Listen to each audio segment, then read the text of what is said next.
carrera de partido Novoa, o principal sea, del partido. justo ayer lo decías, Ujú. es un tema de estudio, porque la carrera de Novoa es una carrera express.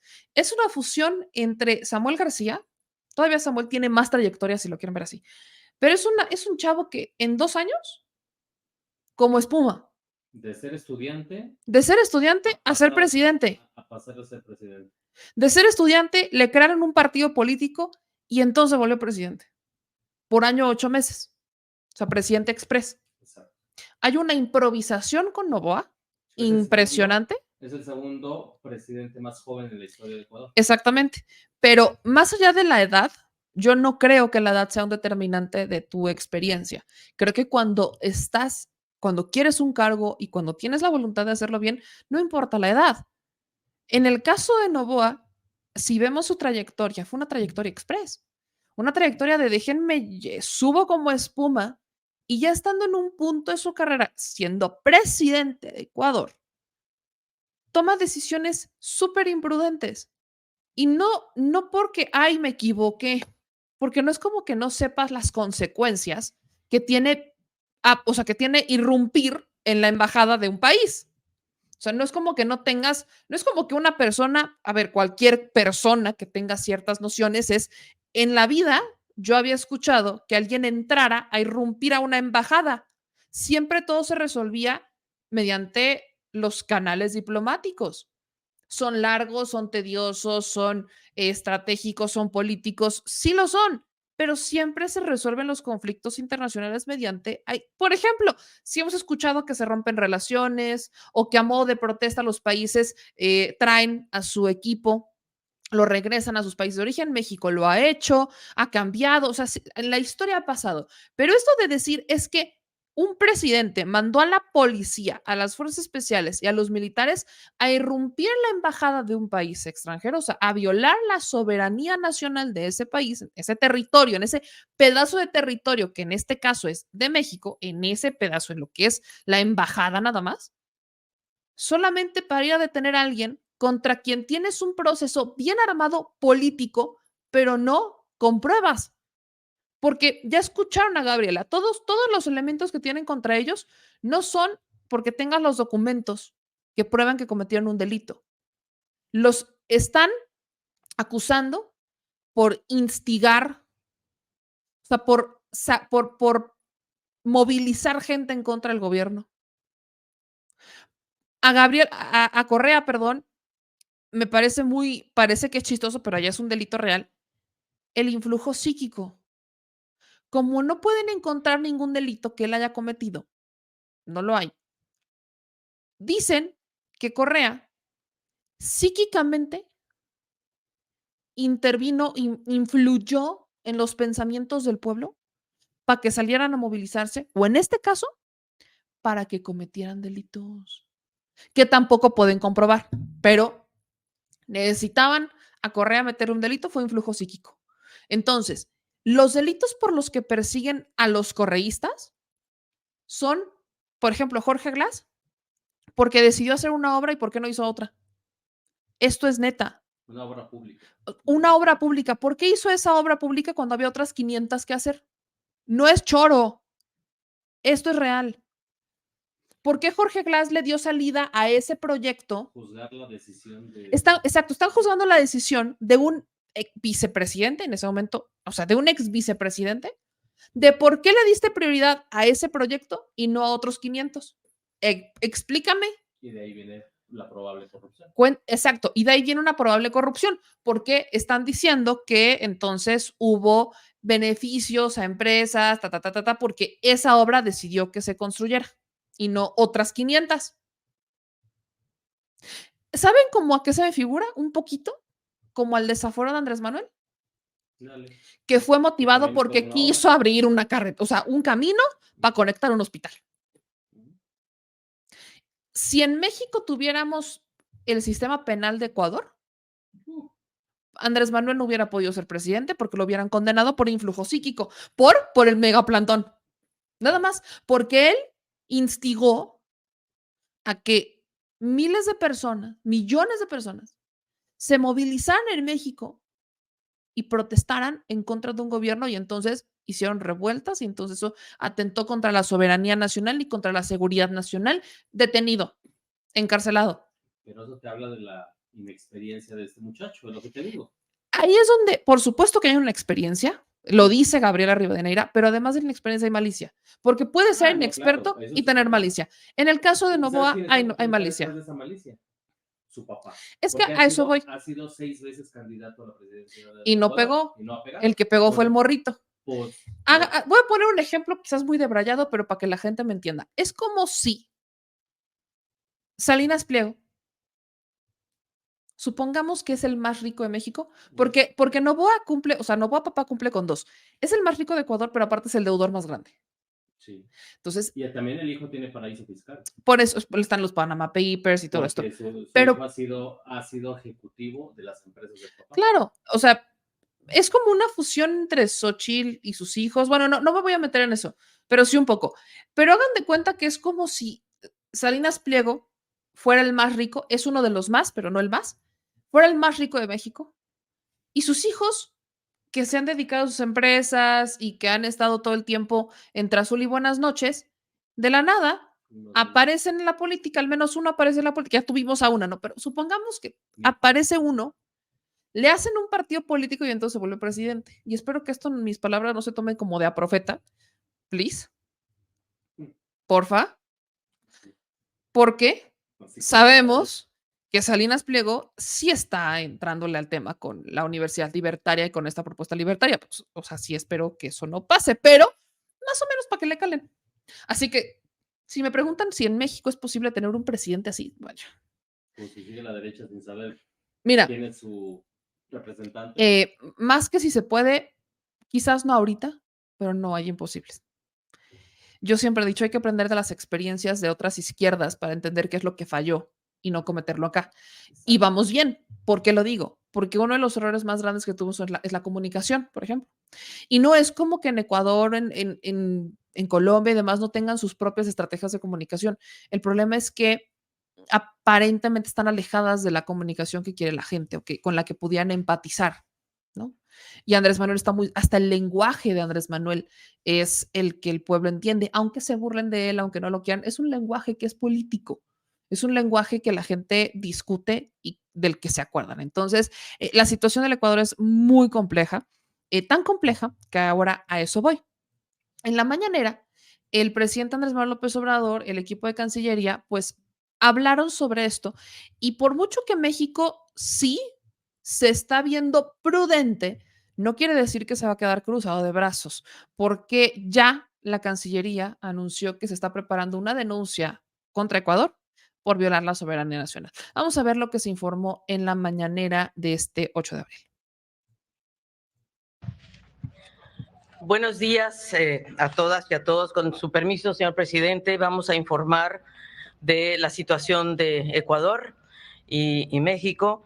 En primer lugar, cuatro puntos importantes. No existe ninguna justificación para que las fuerzas de policía hayan irrumpido en la embajada de México en Ecuador, ni de agredir físicamente la dignidad del personal diplomático. Segundo, México se ha pegado al derecho internacional respecto a la Convención de Viena y a la Convención de Caracas. México ha mantenido una comunicación directa y constante con Ecuador antes de este incidente, por supuesto, para abordar el tema del asilo.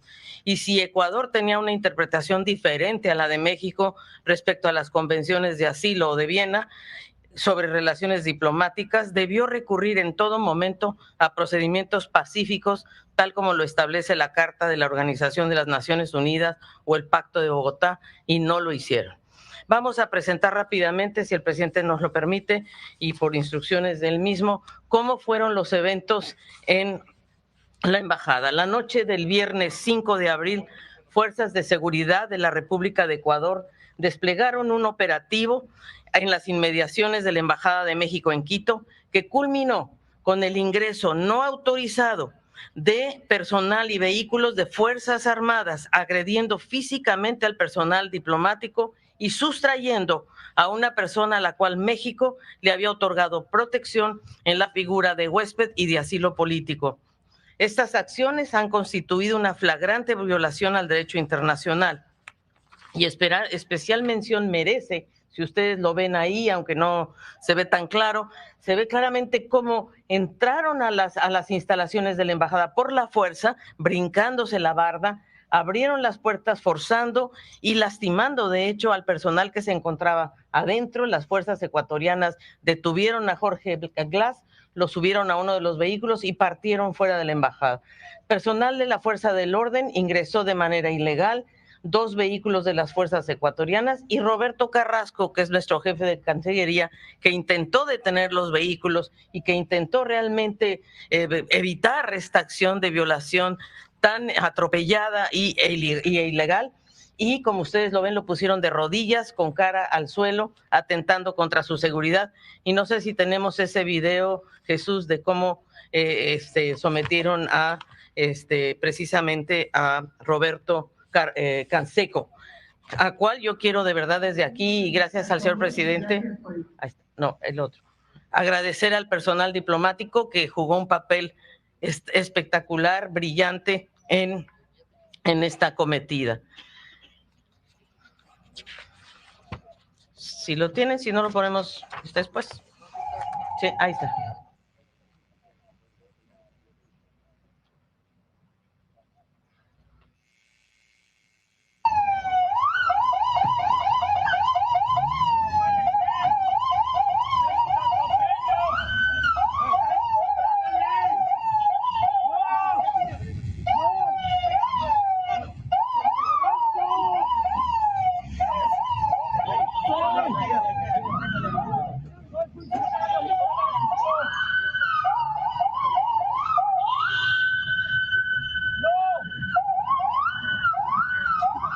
Es un atropello, es contra la norma, no puede ser, es lo peor.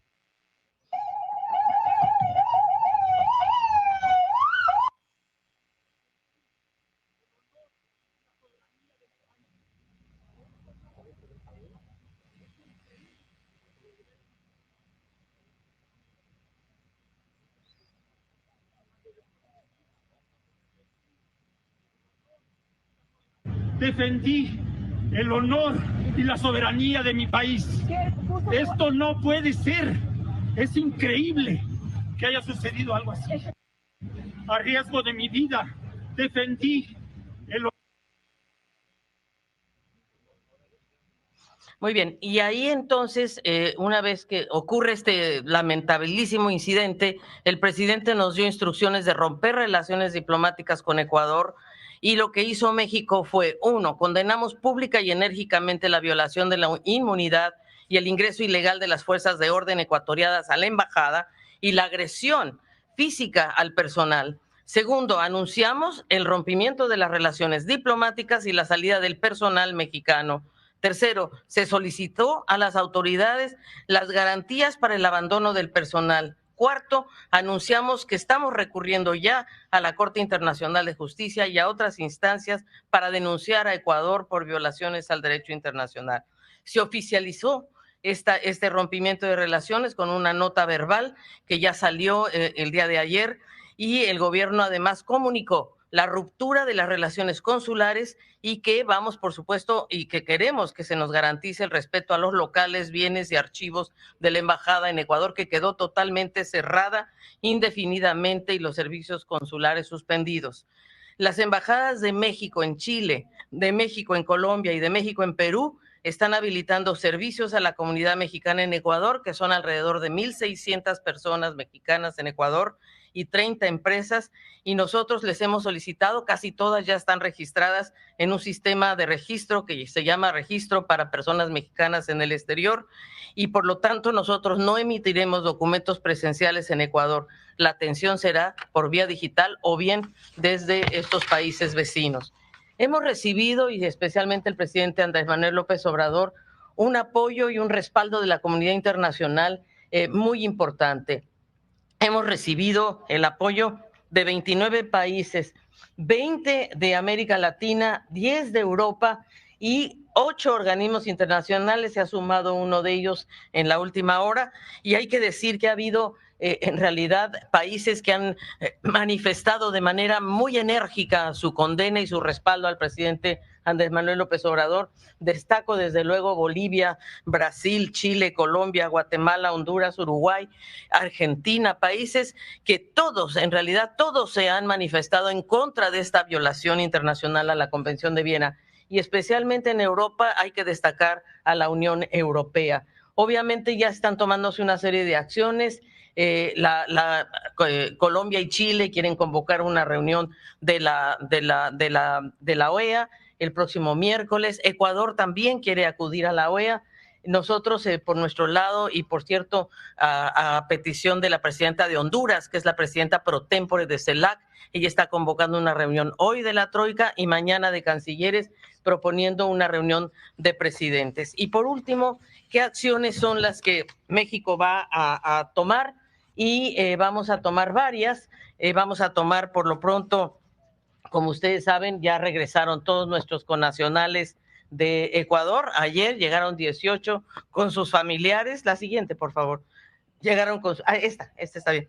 Y fuimos acompañados desde la embajada hasta el aeropuerto por Cuba, Honduras, Panamá y el presidente de la Cámara México-Ecuador. El presidente Noboa ha perdido la mayoría legislativa en su Congreso a través de la ruptura de la alianza entre su partido, la Acción Democrática Nacional, y la de Revolución Ciudadana.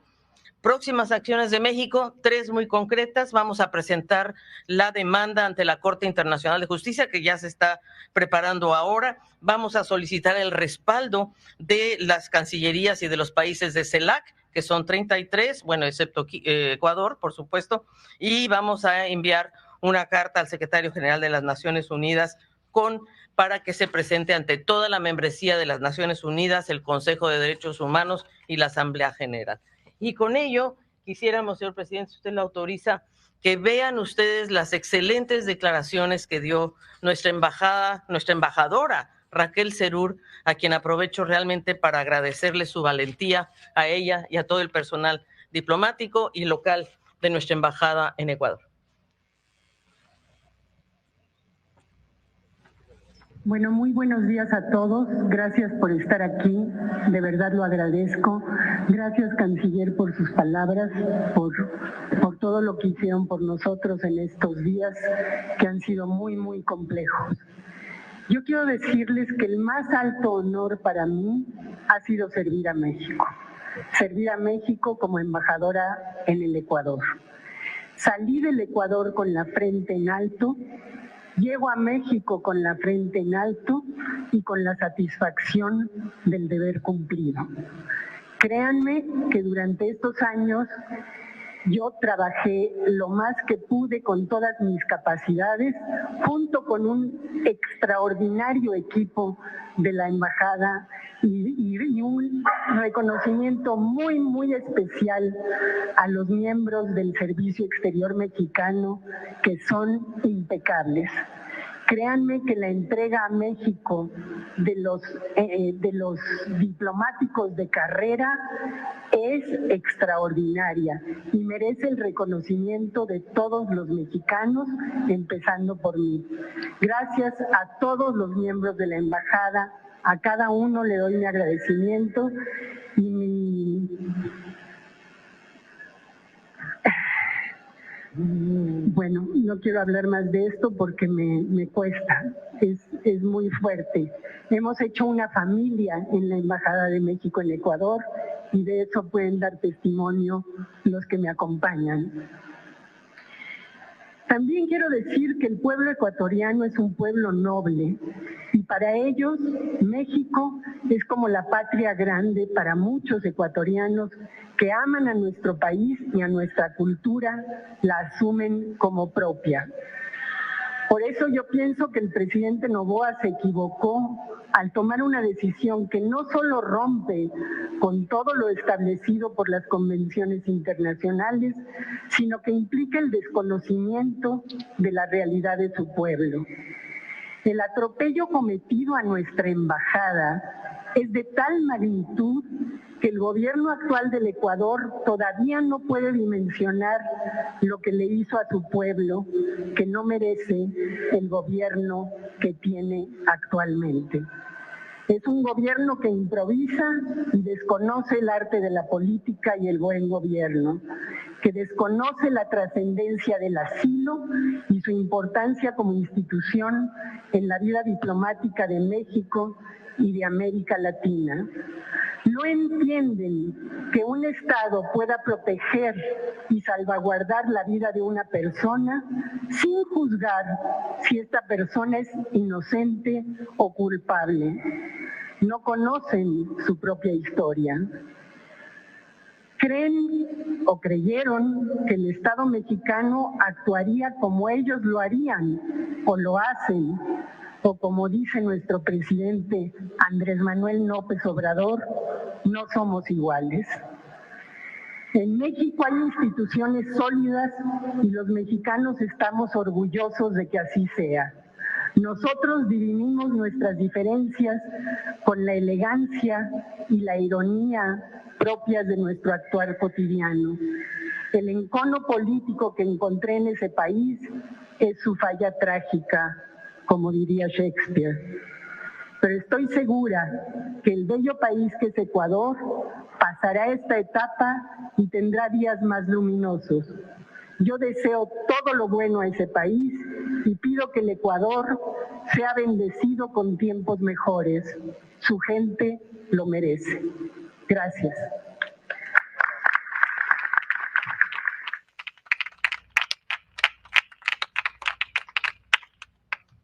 Bueno, pues nos quedan minutos. ¿Cuántos? Nos queda tiempo. Vamos, si les parece, alternar. Pues ahí está lo que se dijo en la mañanera respecto al caso de Ecuador. Aquí quiero hacer un par de actualizaciones. Una vez que el presidente López Obrador da este informe, el presidente Daniel Noboa sube una carta aclaratoria.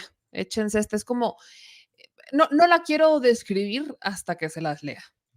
¿Qué dice Dani Noboa, presi de Ecuador SIN?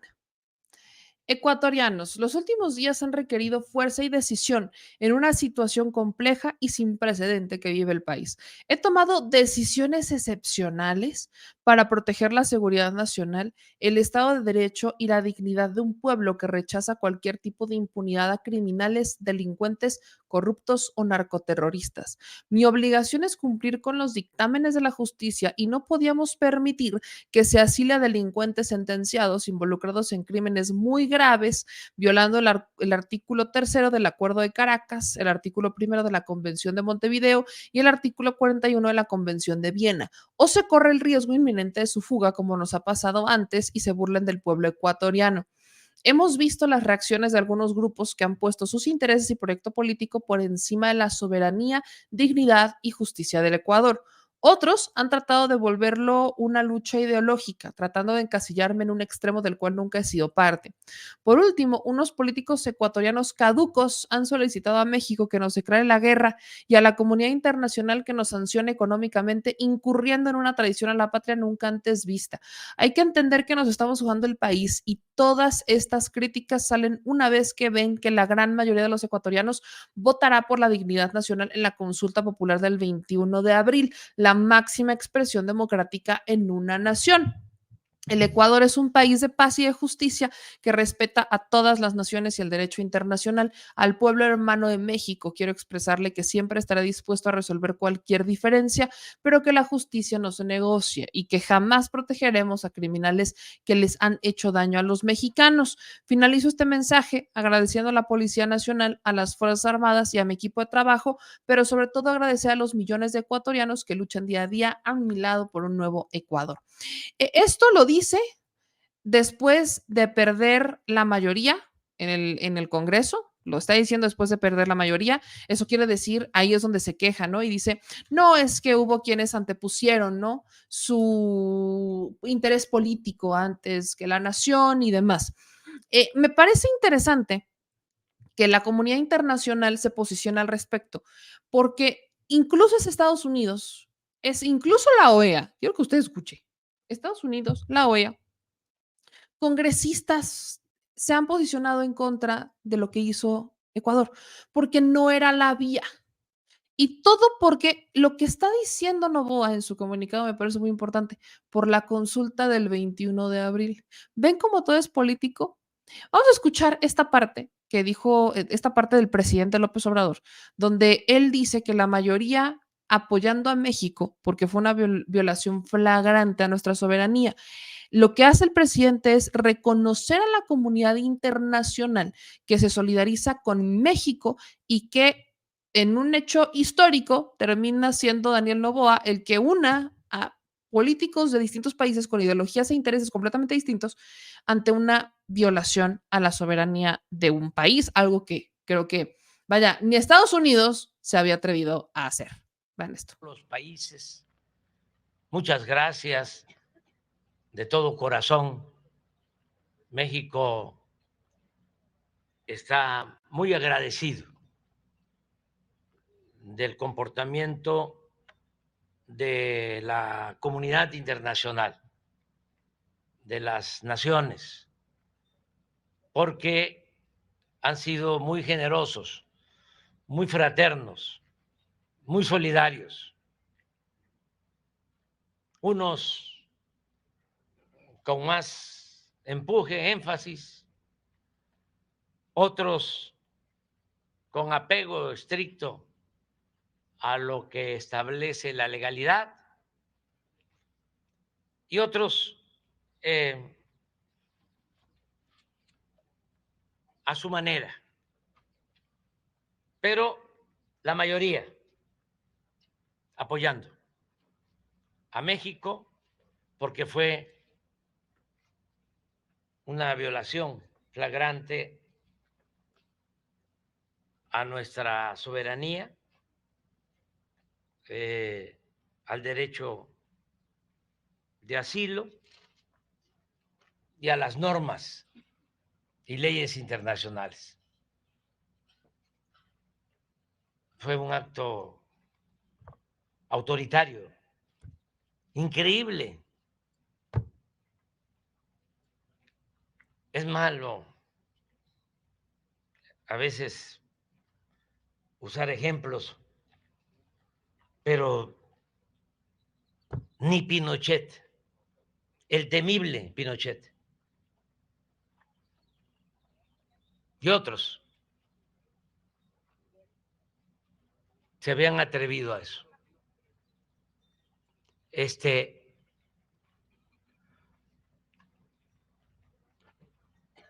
Yo creo que están muy mal aconsejados los que tomaron esa decisión. Gobierno de México.